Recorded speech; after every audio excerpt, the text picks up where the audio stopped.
Assalamualaikum warahmatullahi wabarakatuh. Ukiran Minang. Alhamdulillah, kembali kita berjumpa di channel Mak Etek Jagat ini di bagian yang kedua, untuk melanjutkan tentang ukiran Minang. Namun sebelumnya jangan lupa di like dan subscribe.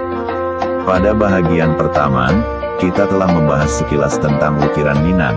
Sekarang akan kita lanjutkan mengenai bentuk dasar dari ukiran Minang tersebut.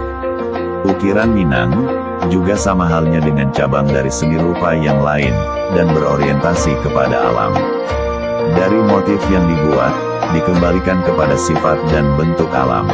Di mana pada masa dahulu dikenal sebutan tentang seni itu adalah peniruan terhadap alam, maka pepatah Minang mengatakan, alam tak kambang jadi guru, cancang tak serek jadi ukia, yang mana maksudnya adalah, bahwa alam yang luas dapat dijadikan guru dan setiap cercaan atau bekas pahatan akan menjadi ukiran.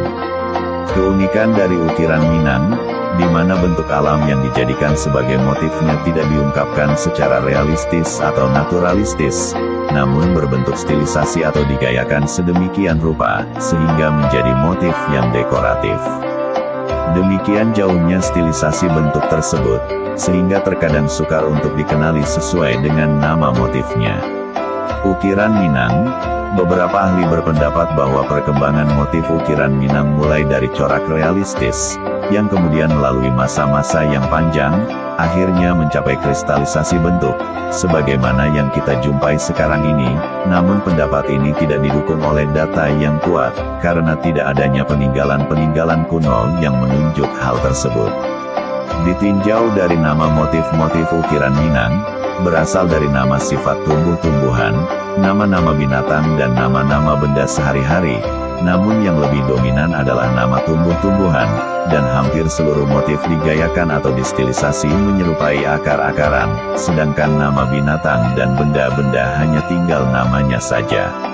Tidak berkembangnya motif bentuk-bentuk makhluk hidup pada ukiran Minang, karena ada hadis Nabi yang melarang umat Islam untuk menggambarkan makhluk-makhluk hidup, dikarenakan juga masyarakat Minangkabau pemeluk agama Islam yang taat, maka larangan tersebut menyebabkan tidak berkembangnya motif-motif yang berwujudkan makhluk hidup.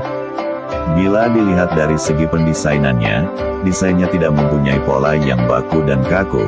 Para seniman sangat bebas dalam menciptakan dan membuat variasi bentuk, hal yang menjamin kebebasan seniman dalam mencipta bentuk, berlandaskan dengan kata-kata adat, alam tak kambang jadi guru, cancang tak serek jadi ukia. Alam sumber inspirasi yang tak habis-habisan, dan setiap cercahan pahat membentuk suatu yang indah. Apabila terjadi kekeliruan, atau kesalahan dalam mengukir, maka seniman harus mampu berimprovisasi mengatasi kekeliruan tersebut. Dikarenakan kebebasan tersebut, maka perwujudan ukiran Minang dan perkembangannya bervariasi bermacam ragam. Tidak jarang dari nama motif yang sama pada satu daerah, akan berbeda bentuknya dengan daerah lain. Namun yang perlu dipertahankan adalah penamaan terhadap motif-motif ukiran, dan bagaimanapun juga variasi bentuk yang diciptakan. Namun motif tersebut tetap disesuaikan dengan berorientasi pada motif yang asli. Demikianlah sekilas tentang ukiran Minang yang kedua ini, dan jangan lupa untuk kelanjutannya, insya Allah kita akan bahas tentang nama-nama ukiran Minang.